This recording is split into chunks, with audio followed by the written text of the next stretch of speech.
Before we dive in, this is a story of courage, compassion, and unexpected loyalty that will leave you inspired.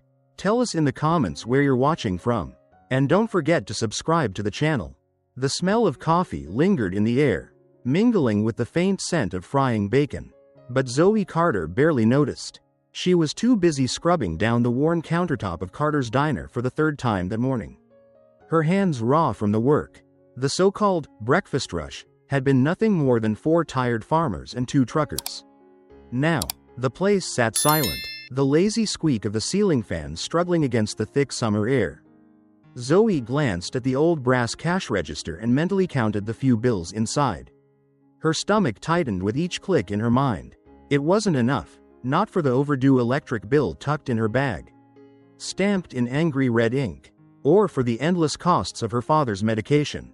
Just a few more months, she whispered to herself, tucking a stray curl behind her ear. She'd been saying those same words since she packed her life into a couple of boxes and left the noise of Atlanta for the slow decay of Willow Creek. Outside, Main Street was still, a stillness that came from shuttered shops and dreams packed away in cardboard boxes. First, the factory closed, then the hardware store, and now, Carter's diner, her family's legacy, was bleeding out little by little. She was fighting to keep it alive, even as it felt like the town had already given up on it. The bell over the door jingled, a sound her father had once loved before the stroke took his voice and half his body. Zoe turned, still holding her cleaning rag, and froze mid-step. A man filled the doorway, tall, broad-shouldered, and wrapped in dusty black leather that had clearly seen better days. His beard was thick and gray, and tattoos coiled up both arms like winding stories she couldn't yet read. But it was the patch on the back of his jacket that turned the air in the diner heavy, the grim skeletal reaper clutching a scythe. The unmistakable symbol of the Hells Angels. The few customers left stiffened. Mrs. Wentworth, by the window with her crossword puzzle, clutched her pearls. Joe Lambert, a farmer Zoe had known since childhood, shifted uneasily and set his coffee mug down with a sharp clink. Even the radio seemed to catch its breath, crackling into silence for a moment. The biker's boots thudded against the worn linoleum floor as he moved toward the counter. The sound was slow, deliberate, like distant war drums. He picked the stool furthest from everyone else, his wide shoulders hunching slightly as if he could make himself smaller. Her father's words whispered back to her, "Everyone's money spins the same at Carter's." Zoe's heart still hammered, but she wiped her palms on her apron, grabbed a cloudy plastic menu, and poured a glass of water. "Welcome to Carter's," she said, forcing her voice into the same calm rhythm she used for every customer. "Today's special is chicken fried steak with mashed potatoes, made fresh this morning." The biker looked up, and Zoe's breath caught. His pale blue eyes were rimmed red, like he hadn't slept in days, so at odds with the hard lines of his face. They weren't the eyes of a man looking for trouble, they were the eyes of a man losing a fight. "Coffee," he said, voice low and rough like gravel. "Black, whatever's fastest from the kitchen. Been on the road since before sunup." As she poured his coffee from the battered pot, Zoe noticed his hands, large, calloused, trembling slightly. A hospital bracelet peeked from beneath his cuff. Her chest tightened. She'd seen that look before. During hospital visits, someone barely holding on. "Long ride ahead of you still?" she asked casually, setting the steaming mug in front of him. He nodded slowly. "Heading back to Willow Creek Medical," he said, voice thick with exhaustion. "My daughter." The words cracked, breaking apart in the air. He dropped his gaze to the coffee, letting the steam blur whatever he didn't want to say. Zoe swallowed the lump in her throat. She didn't press him. "Toast and eggs, coming right up. 6 minutes tops," she said with a small smile. As she turned to call the order into the kitchen, she caught the stares from across the room, suspicious, disapproving, fearful. She knew exactly what serving him would cost her, but she also knew what was right. The bell above the door jingled again, sharper this time. Zoe didn't have to turn to know who had just walked in. The sudden stiffness in the air said enough. Mrs. Wentworth shrank lower over her coffee. Joe Lambert shifted in his seat, eyes narrowing. Officer Dan Harper and Deputy Lauren Miles stepped inside, uniforms crisp, badges catching the sunlight through the dusty windows. Dan's swagger carried the easy arrogance of a man who knew the town bent when he leaned. His boots tapped an uneven rhythm as he scanned the room, his eyes locking immediately on the biker. "Well, well," Dan said, loud enough for everyone to hear. "Don't see your kind in Willow Creek too often." The biker didn't look up, sipping his coffee steadily. Zoe's grip on the counter tightened. "Just grabbing some breakfast, officer," the man said quietly, his tone respectful. Lauren stood a step behind Dan, her posture stiff, eyes flicking uneasily between Zoe and the biker. Dan leaned an elbow on the counter, deliberately crowding the man's space. "Maybe we should check his ID. Zoe, make sure he's not one of the Reapers we've got bulletins about." Zoe's pulse pounded in her ears. The man had done nothing, but Dan's tone was already circling him like a vulture. The biker's hand moved slowly toward his jacket pocket, but Dan's hand dropped instinctively to his holster. "Dan," Zoe said sharply, stepping forward before things could spiral. "He's a paying customer, same as anyone else who walks through that door." Dan turned his head toward her, smirk curling. "Same? That's rich." He gestured toward the Grim Reaper patch. "You know what that means: drugs, guns, trouble." The biker finally looked up, eyes steady. "You don't know anything about me." Dan gave a humorless laugh. "I know enough. Enough not to trust a man wearing that patch." Zoe's hands trembled, but her voice stayed even. "You don't have the right to harass someone just because you don't like how they look. Judge by actions, not appearances. You taught me that. Remember?" Dan's smirk faltered into a scowl. "You're making a mistake, Zoe. This town doesn't take kindly to people siding with trouble." The biker pushed his plate away and reached for his wallet, but Zoe stepped between them. "Your money's no good here today," she said firmly. "Breakfast is on me." He blinked, surprise flickering across his face, something dangerously close to gratitude. Dan snorted in disgust, tossing a few crumpled bills onto the counter. "Let's go, Lauren." Lauren hesitated, her gaze meeting Zoe's with something almost like apology. Before following him out, the bell jangled sourly as the door closed. The diner fell into uneasy silence. Zoe busied herself cleaning, ignoring the whispers that sprouted in the corners of the room. The biker finished his coffee in a few gulps, leaving a $20 bill under his cup despite her protest. He stood, adjusting his jacket. "Name's Jack Morgan," he said simply. "Zoe Carter," she replied with a small, genuine smile. Jack gave a single nod, a deep, solemn gesture, before walking out into the blazing afternoon sun. Zoe watched him go, a tight ache in her chest. She had no illusions about how this would play out. Small towns had long memories and short tempers for those who crossed unspoken lines, and she had just drawn one in bold ink. Zoe arrived before dawn, the sky still the color of bruised paper. Carter's diner smelled faintly of yesterday's grease and the cleaner she swore she'd use until the jars were empty. She flipped the sign to open and paused at the door. Overnight someone had taped a cardboard note where the "Welcome" used to be, a mean little message that had been anonymous and cruel. She'd burned it behind the building the night before, watched it curl and blacken until it was ash and smoke, the way she'd always hoped to burn off the town's small cruelties. The ash had felt lighter than she did. She moved through her morning routine like a woman performing a ritual. Sweep, flip the griddle, check the coffee urn, count the bills. Each clink and scrape steadied her. The hospital bracelet in her apron pocket, a small, battered thing Jack Morgan had absent-mindedly revealed, had pressed at her ribs all night. She hadn't meant to get involved, but he'd looked like someone who needed a table and not a fight. She'd done what her father taught: judge the person, not the patch. The bell chimed before she'd finished drying a stack of plates. A man in a faded denim jacket stepped in. Tall, hair threaded with gray, he carried himself like someone who had seen a lot of hard miles and had learned to keep his hands ready for work. He looked straight at Zoe when she came to take his order. "You Zoe Carter?" he asked. She wiped her hands on her apron, tried for a smile that didn't feel like a masquerade. "That's right, Carter's Diner. What can I get you?" "Marcus Turner," he said, setting a small, battered helmet on the counter. "I was in yesterday. Heard you gave Jack a meal." Zoe's mouth tightened into something like a laugh and something like a sigh.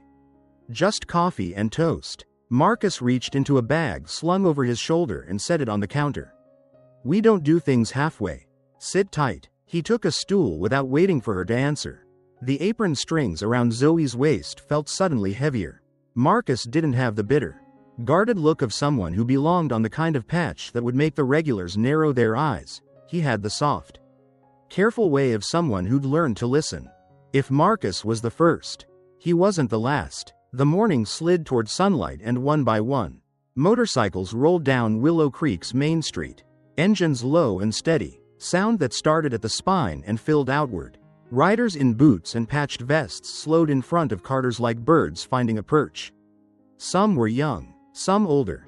Helmets were popped off with practiced hands. Laughter and low talk threaded through the air. People on the sidewalks turned and watched. The hush of a town unused to the unfamiliar. They filed in politely, not with swagger but with a kind of calm that had room in it for everything they needed and for the diner.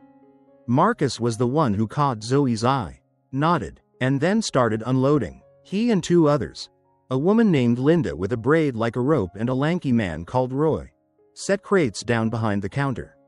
Eggs, sacks of potatoes, fresh loaves of bread, coffee beans in cases, a box labeled with the local groceries sticker.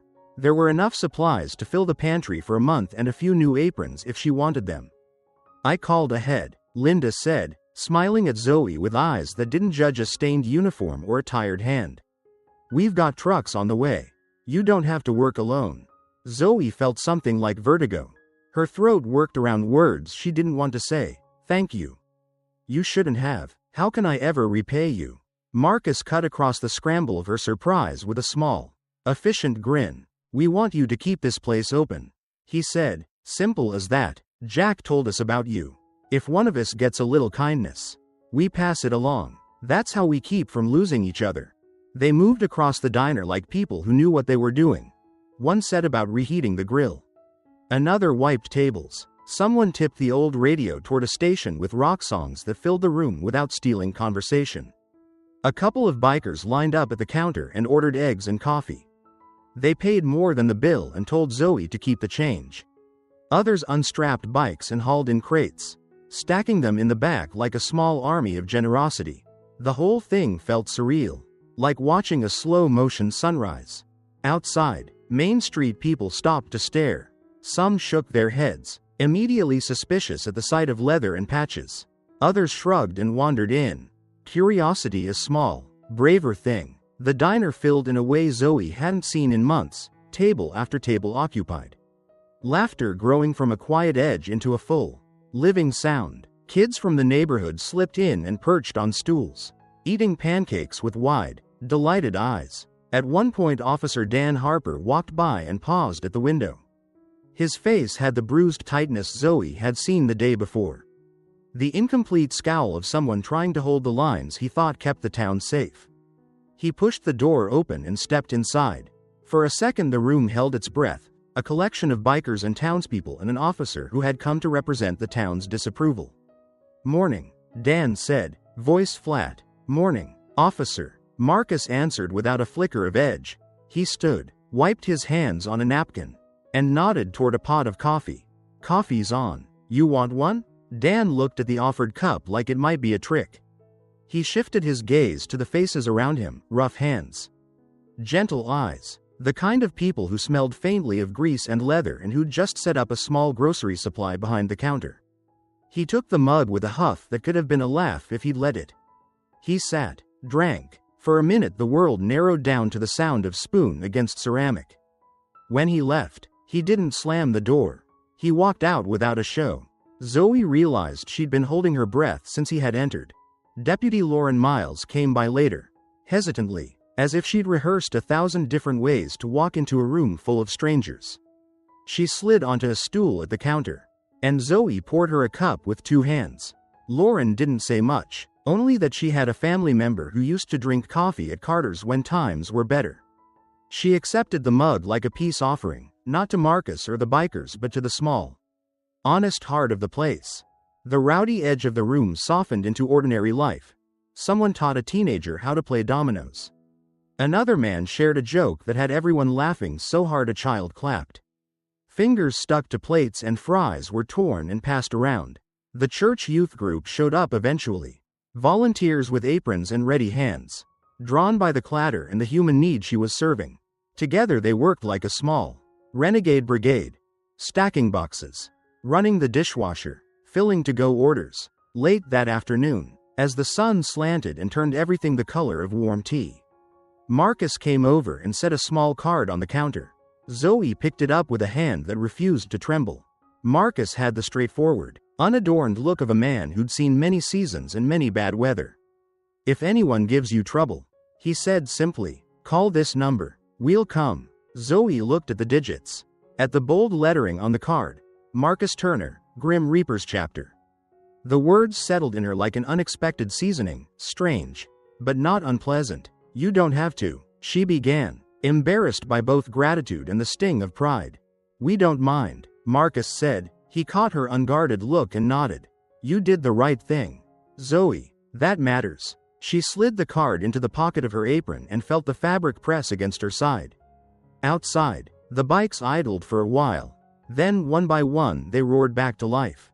People hung around to thank Zoe as if she'd done them a favor. Laughter and stories and the scent of coffee followed the riders down the street. When Zoe locked the diner that night, she was tired in the way that came from having given everything and still found more. She went to the hospital and sat next to her father's bed. His breath soft and a little unsteady. She told him, halting and amazed, about the morning, about the bikes, about Marcus and Linda and Roy, about crates and kids and the way Deputy Lauren had taken a cup without fanfare. Her father blinked, then smiled in that small, stubborn way that used to stop arguments and start repairs.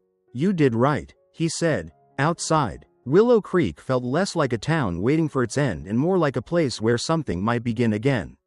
The sound of a distant engine faded into the night, and Zoe pressed her palm against her father's, thinking of the card in her pocket and the way a single act, two simple words, an offer of a free meal, had multiplied into a crowd that would not let her be alone. She didn't know what would come next, but for the first time in a long while, the line between worry and hope felt porous, and she welcomed the feeling like rain. The sound started like distant thunder, soft at first, then building until it filled the wide sky over Willow Creek. Zoe was up before dawn, hands already raw from sweeping and stacking when the first riders rolled down Main Street. She looked up, wiping her palms on her apron, and felt that strange, electric tilt in the air you get when something unexpected is about to happen. At first it was a trickle, 3, 4 bikes pulling up by the curb. Then more appeared, row after row, the clatter of chrome and the growl of engines gathering into a single steady roar.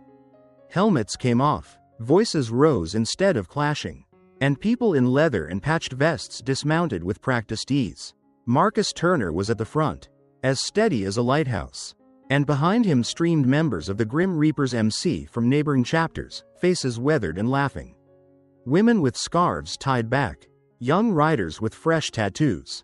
Zoe stood rooted, a dish towel in her hand, feeling both small and strangely at the center of something enormous. Linda and Roy moved like shadows of efficiency, slipping from one job to another, setting crates of bread behind the counter, stacking cases of eggs by the freezer, checking the coffee urns as if they'd been doing this for years. Other riders began to unload boxes, and within minutes the back room looked like a small warehouse, sacks of flour, fresh produce, canned goods, and even a pallet of coffee to replace the jar that had run low 2 weeks back. They didn't crash the place, they settled. Marcus found Zoe behind the counter and offered a nod that was both apology and gratitude. "We called ahead," he said simply. "Trucks are on their way. Sit tight." Tight didn't begin to describe it. Zoe felt the muscle tension she'd carried for months loosen, as if someone had finally opened a window in a room that had been shut too long. People she hadn't seen in weeks wandered in, neighbors whose lives had been folded by layoffs and mortgage notices, and hesitated at the door. Some stayed, some walked away with wry looks, muttering about those bikers. But inside, talk softened into small, ordinary things. Where to get good coffee, whose grandson was graduating, whether the church picnic was still on. The leather jackets and the diner's cracked vinyl booths began to belong in the same sentence. Officer Dan Harper watched from the doorway for a long minute. Zoe could see the way his jaw worked, how he scanned faces for trouble the way some people scan clouds for rain. He stepped in, hat in hand, the badge under the brim shining dimly in the morning light. "Morning," he said, voice not quite steady. "Morning, officer," Marcus answered, sliding a coffee toward him without drama. "Sit." Dan hesitated only a beat before taking it. The first sip seemed to do something for him, soften the corners. Unknot something he'd been carrying. He didn't leave immediately. He stayed long enough to hear joke and story and the sound of dominoes slapping a tabletop. The small human noises that make a place a place. When he finally left, he did so without his usual swagger. And the door closed with the ordinary click of a town accepting something it hadn't expected. As the day warmed, more riders arrived, dozens. Then hundreds. Some came with flowers. Some with flowers and a note. A few teenagers pushed in bags of home-baked pies as if they'd been rehearsing generosity their whole lives. A portable speaker was balanced on a Harley and classic rock poured into the summer air. Someone pushed a stack of paper plates and another man began to cut pies and hand them to anyone who reached out. Kids from the neighborhood, curious, sticky-fingered, got their share of grub. And the diner exploded into life the way a bonfire explodes when dry wood meets flame. Zoe ran between orders and counters, calling out, "1 eggs over easy," and "toast out," with a steadiness that hid how close she was to tears. The first time someone shouted, "More pie," the room laughed and she laughed back, and for a few miraculous hours the worry about bills, about the hospital, about the endless smallest debts that scrape a life raw, felt less like an avalanche and more like a hill she could carry up. Someone set up a folding table outside and began to compile a ledger, donations in cold cash and checks, offers to help with deliveries and cleanup, promises of social media shares and local radio mentions. It was messy, generous, awkward, perfect, in a way Zoe never would have expected. The church youth group came by after practice and stacked chairs. The high school mechanic fixed a broken table hinge for free. And Deputy Lauren Miles walked in late afternoon with a quiet apology tucked into a nod. She took a cup of coffee at the counter and stayed. Conversation easy and ordinary between people who had started as strangers and were becoming neighbors. Then Marcus climbed onto the counter by the pastry case, not to show off, but to be seen. The room stilled. He didn't shout. He didn't have to. When he lifted his hand, even the clock seemed to lean in. "Listen up," he said, voice a calm engine. "This is Marcus Turner of the Grim Reapers. We don't look to make enemies, but we do look out for our own. Carter's Diner is open to everyone. From this day forward, as long as Zoe stands that counter. You've got us, understand?" The cheer that rose from the room was immediate and raw. Hands slapped tables. Boots tapped floors. Voices rose in an answer that rattled the glass in the windows. There was something in that noise that felt like approval and like a warning at once, an honest, messy promise. Zoe felt the heat of it on her face and hands. She tried to speak, to thank them properly, but words tangled and came out small. Marcus climbed down and put a hand on the counter near her, nothing grand. Just a steady presence. Soon after, someone rolled out a battered sewing machine and started stitching a patch in the back of the diner, small, plain letters. Carter's Diner.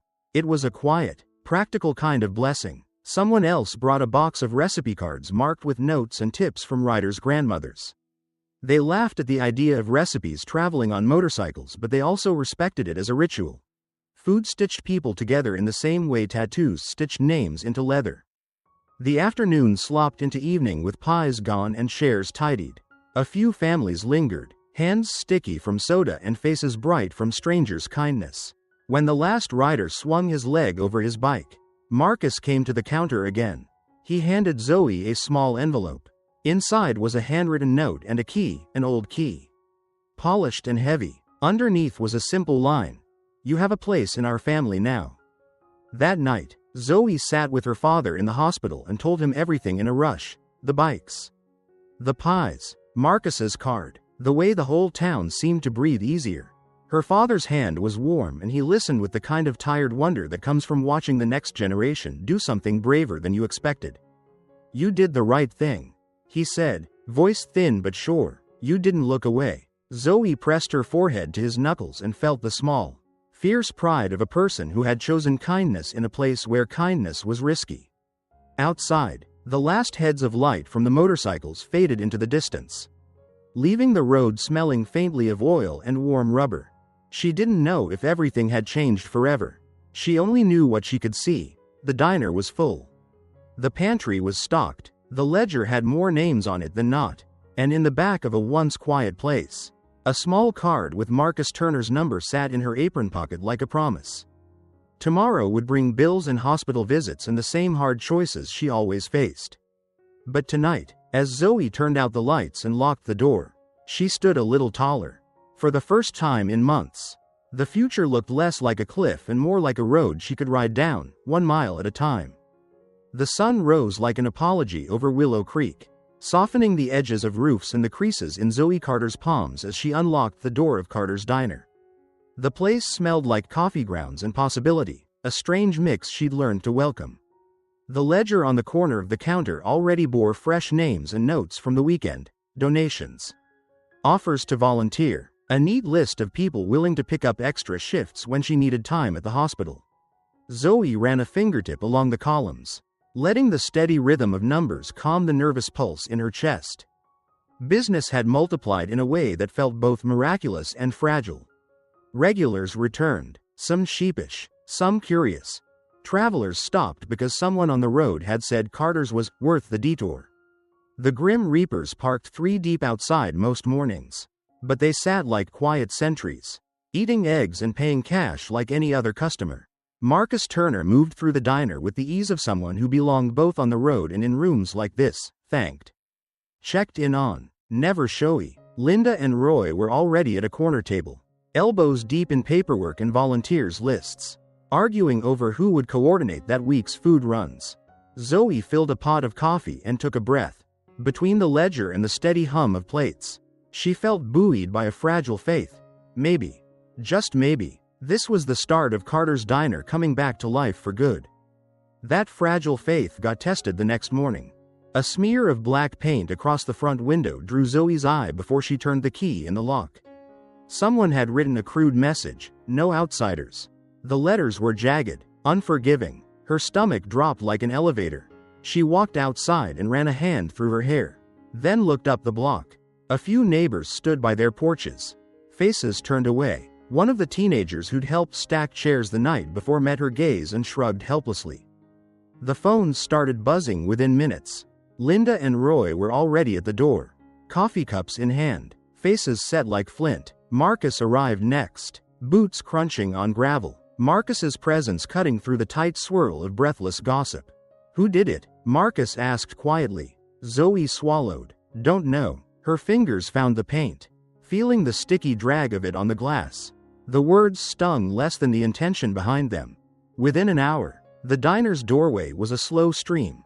Locals bringing paper towels, a paint scraper, a bucket, and a willingness that ran deeper than the anger scrawled on the glass. Deputy Lauren Miles showed up too. She took off her gloves and rolled up her sleeves without fuss. Talking low and practical plans, a police report, surveillance canvassing, a promise to check local camera footage. Her voice was steady when she said, "This looks like intimidation. We'll do what we can." Officer Dan Harper arrived last, the badge beneath his collar catching a pale square of sun. He looked at the smeared words and then at the cluster of bikers leaning against the curb with their arms folded. His jaw tightened a second before he stepped forward. "Is everyone okay?" he asked, directing the question at Zoe and then the group. "We'll be fine," Marcus answered for them. "We'll clean it up." Dan grunted and took a piece of the paper towel from a volunteer. He scrubbed at the glass with a blunt efficiency that said more about his discomfort with the whole situation than annoyance with the act. When he finished, he lingered, watching the bikers and the people who had come to help. And Zoe realized he was measuring something deeper than paint. By midday, the window was mostly clear, the crude scar buffered by fresh flowers in mason jars. The ledger continued to fill, and someone put a coffee urn outside for passers-by. Carter's diner looked lived in and stubborn, the way a home that had been repaired too many times to count might look: patched, loved, and defiantly standing. But you can't erase a bruise just by scrubbing it. The smear had a way of bending conversations sideways. At the grocery, someone muttered about letting bikers run the place. The hardware store owner argued that Zoe was asking for trouble by associating. Zoe felt those words like weather on her skin. They cooled her, made her shoulders tighter. She found herself watching for eyes at the counter that wouldn't meet hers. That evening, Jack Morgan walked in like he belonged to the air itself, quiet, dogged. The hospital bracelet faded and taped beneath his sleeve. He sat at the stool by the window without asking, fingers wrapped around a steaming cup. Zoe noticed how his hands now shook less. He'd been back and forth to Willow Creek Medical, his daughter Jess's room a constant in his conversations that never quite finished. "You okay?" Zoe asked between plates. Jack looked up, the barest hint of a smile at the corner of his mouth. "Your window's cleaner than it was," he said softly. "You okay?" "I am." Zoe lied a little to protect him, and then a lot of herself. "We're okay." "Good." He sipped his coffee, eyes tracking the diners. "It's weird to feel gratitude and worry at the same time." "You're used to that?" she asked. "Used to it," he said, and then, quieter, "I never thought a cup of coffee would mean this much." The diner's revival wasn't just about hot plates and full booths. It turned into a place where stories were exchanged like currency. People sat longer. Strangers introduced themselves. Someone started a whiteboard by the door listing volunteer shifts in. Beneath it, a small line that read, "Tonight, community potluck. Bring a dish, bring a chair." The idea came from Marcus, announced halfway through a pile of orders. "If they want to come with anger," he said, rubbing the grease from his palms, "give them plates of pie and a place at a table. People soften when they're fed." Zoe laughed, the kind that loosened something in her chest. A community potluck felt exactly like what Carter's diner needed: food, conversation, ordinary neighbors surrounding a place that, for once, did not have to be defended with words. That night, the diner filled with casseroles, salads, a pile of lemon bars with powdered sugar, and stories. Deputy Lauren stood by the coffee urn, talking to a woman who'd been skeptical the week before. Officer Dan hovered at the edge of a group, absorbing stories he didn't have to interrupt. Marcus and his people took a back table and, when asked, told quieter versions of their lives. Miles on the road, kitchens they loved, mothers who'd taught them how to fry chicken just right. They were no longer monoliths, they were neighbors. At one point, Jessie, Jack's daughter, arrived for a short visit, escorted by a nurse and her father's unsteadiness. She was small and brave, with a bright, tentative smile. Zoe pulled a plate across the counter without thinking and set it in front of Jessie. The girl's eyes widened at the homemade food for a moment. The hospital ward felt miles away. "Thank you," Jessie whispered. Zoe knelt by the stool. "You don't have to thank me. You can come by whenever you want." Jack watched them, jaw working, gratitude and something like relief in his eyes. Zoe felt a hot prick behind her lids and blinked it away. For all the threats and ugly graffiti, the diner had become a shelter in the most literal sense. As the night wound down and the last of the lemon bars disappeared, Marcus came to the counter and slid a folded piece of cloth across to Zoe. It was the same supple leather with a patch stitched neatly across the back. "Carter's Diner. Wear it if you want," he said simply, "or hang it. Either way, you belong." Zoe took it with both hands. It was heavy in a way that registered not just weight but responsibility. Outside, the bikes were lined up like a promise. Inside, the people around her were no longer divided by a scrawl of paint on a window. Tomorrow would bring the town meeting Dan had quietly mentioned to Zoe earlier, a formal discussion about public safety, during which she expected some awkward questions and perhaps a call for limits on gatherings. She could feel the edge of it already, but she also had the ledger and the potluck and a leather patch in her hands. She looked at Deputy Lauren, at Officer Dan, at Marcus, at Jack and Jessie, and felt a small, steady certainty. The paint on the window might have been meant to frighten her. Instead, it had shown her who would stand when things got messy. She smoothed the leather against her palm and, for the first time in a long while, felt ready for whatever came next. The morning of the town meeting felt like standing at the edge of a stage with the lights turned up too bright. Zoe arrived early at Carter's Diner, apron tied, hair tucked back, but her hands betrayed her, small tremors that never lasted long but announced how much was at stake. The ledger sat open on the counter. The numbers were better than they had been, but not enough to erase months of worry. Her father's meds still loomed as an unpaid line under her pencil. She folded and refolded a receipt, then set it down and breathed. Outside, the street was busy in a way it hadn't been for years. Neighbors gathered on the sidewalk, some with placards and murmured questions, others with casseroles and nervous smiles. The Grim Reapers parked 3 deep, but they were quiet, respectful, the way soldiers stand on watch. Marcus Turner walked up to Zoe, a card folded in his hand and a steady look in his eyes. "How you doing?" he asked. Zoe let out a breath. "Ready as I'll ever be." Marcus nodded. Linda and Roy were already checking the folding chairs and passing out flyers asking everyone to keep voices civil. Deputy Lauren Miles walked up the steps and slipped behind the counter for a quick check-in, handing Zoe a reassuring nod that steadied her more than Marcus's card ever could.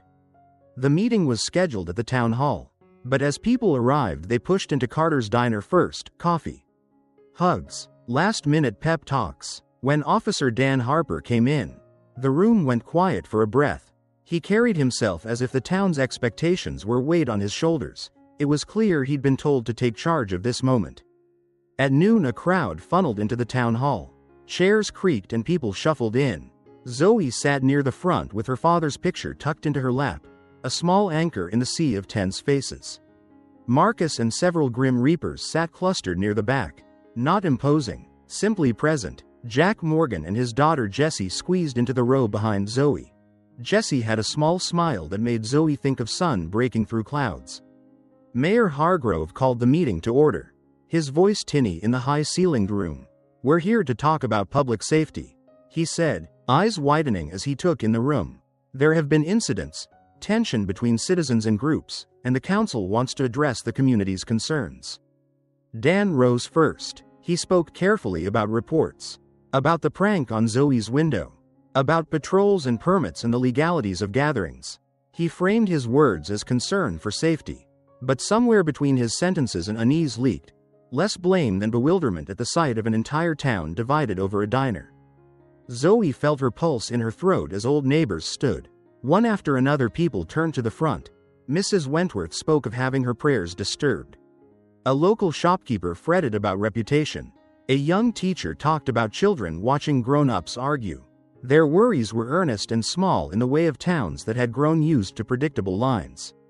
Then voices shifted. A high school mechanic, one of the kids who'd fixed a table hinge for free, spoke up about community and about how Carter's had become a place where everyone could eat. The church youth leader spoke about the potluck and the domino nights, about kids who suddenly had somewhere safe to be.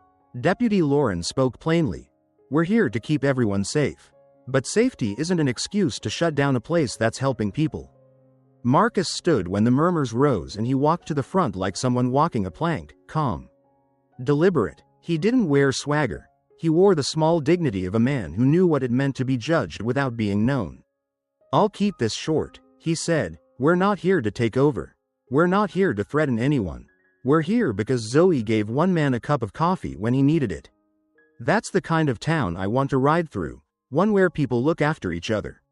We'll help clean. We'll help stock shelves. We'll pick up trash. We'll make sure things are calm." That promise comes from people who can deliver. There was a ripple of applause.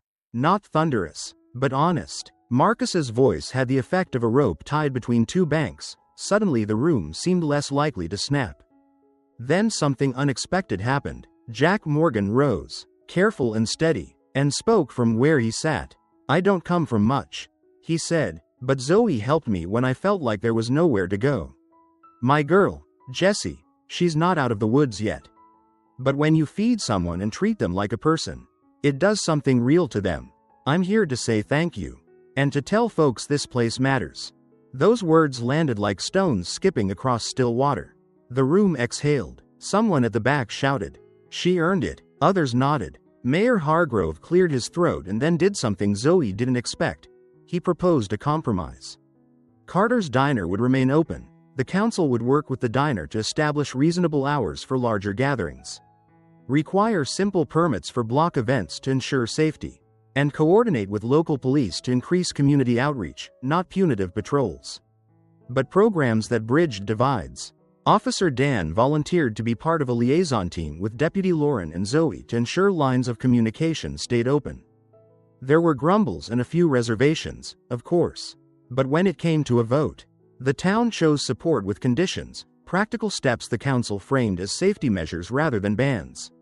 It was not the sweeping vindication Zoe might have imagined, but it was the kind of real, messy compromise towns were built on.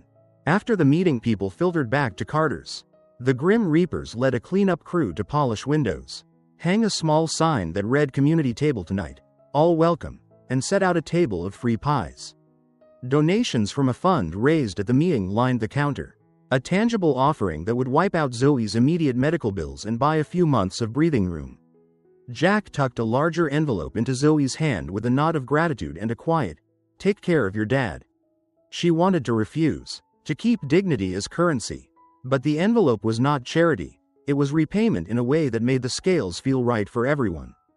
In the days after, Carter's diner settled into a rhythm that was less fragile and more deliberate. Marcus and his riders kept their promise. They showed up to sweep, to carry crates, to feed kids on school days when lunches ran short. Deputy Lauren organized a "Coffee with a Cop" morning where townsfolk could ask questions without fear. Officer Dan, less sure and more human after listening, stopped by without armor and stayed for pancakes. Over time, his scowl softened into the careful lines of a man learning to see. Zoe hung the black leather vest, stitched with the Carter's diner patch, next to her father's old apron. Like two flags sewn into the same banner, it didn't erase the days of worry or the nights spent counting bills. But it was a symbol of what could happen when someone chose kindness and a town chose to meet that kindness halfway. On a quiet evening, Zoe stood in the doorway as the last plates were stacked and Marcus walked her to the back room where the ledger lay. "You did something brave," he said quietly. "So did you," she replied. He tilted his head. "We looked out for our own. You looked out for someone who needed a hand. That's the whole thing." He hesitated. "Don't be a stranger." She laughed, and it sounded less like a laugh and more like a promise. "I won't." Outside, the road stretched long and flat, a ribbon of possibilities. Carter's diner was still a small square of light on the map, but it had become one that mattered. Zoe turned off the sign and locked the door, the leather patch warm against the wood as if it kept some of the evening's heat. She headed home to the hospital bedside of her father, carrying with her a quiet knowledge, sometimes a single act, a hot cup of coffee. A refusal to turn away could change everything. If this story touched your heart, please like, comment, and subscribe to Tell Night. At Tell Night, stories remind us that healing begins with hope, and even the gentlest kindness can rewrite a destiny. Don't forget to tap the bell so you never miss a story that could brighten your day or transform your perspective. Until our next story, keep your heart open and your spirit brave.